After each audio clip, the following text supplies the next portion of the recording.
ঢাকার ডেমরা যাত্রাবাড়ি এলাকায় সংঘর্ষে রণক্ষেত্রে রূপ নিয়েছে ডাক্তার মাহবুবুর রহমান মোল্লা কলেজ।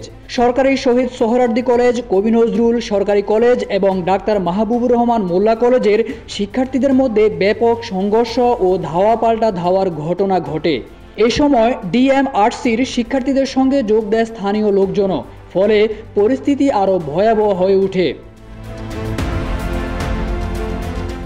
7 কলেজের শিক্ষার্থীদের হামলার শিকার হয়েছে ডিএমআরসির প্রতিটি ফ্লোর, এমনকি কলেজটিতে আগুন দেওয়ারও চেষ্টা করে শিক্ষার্থীরা।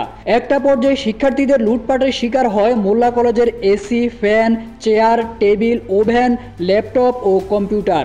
এমনকি লুটপাটের শিকার থেকে বাদ যায়নি ডায়েরি, ঘড়ি, টেবিল ক্লথ সহ কলেজের কাঁধ ব্যাগও। এ যেন আরেক 5ই আগস্ট দেখতে পেল বাঙালি জাতি। সংঘর্ষের সূত্রপাত ঘটে ঢাকা ন্যাশনাল মেডিকেলে ডাক্তারের ভুল চিকিৎসায় মোল্লা কলেজের শিক্ষার্থী অভিজিতের মৃত্যুর মাধ্যমে। এ ঘটনার বিচার দাবিতে মোল্লা কলেজ সহ ঢাকার 35টি কলেজের শিক্ষার্থীরা গতকাল সুপার সানডে ঘোষণা করে একজোট হয়ে ন্যাশনাল মেডিকেল কলেজ, কবি নজরুল সরকারি কলেজ ও সোহরাওয়ার্দী কলেজে হামলা ও ভাঙচুর চালায়।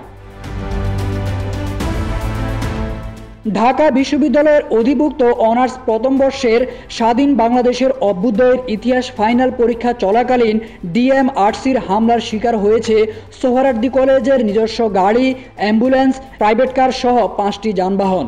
এমনকি আলমারি ভেঙে লুট করা হয়েছে গুরুত্বপূর্ণ মালামাল সহ টাকাও। এরই প্রতিবাদে আজ মেগা মানডে ঘোষণা করে মোল্লা কলেজে হামলা ও ভাঙচুর চালিয়েছে কবি নজরুল ও সোহরাওয়ার্দী কলেজ সহ 7 কলেজের শিক্ষার্থীরা।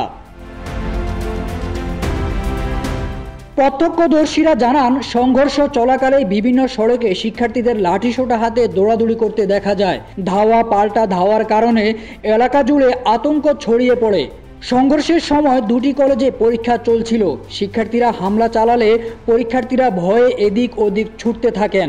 শেষ খবর পাওয়া পর্যন্ত গণমাধ্যম সূত্রে জানা যায়, এতে বেশ কয়েকজন আহত হয়েছেন।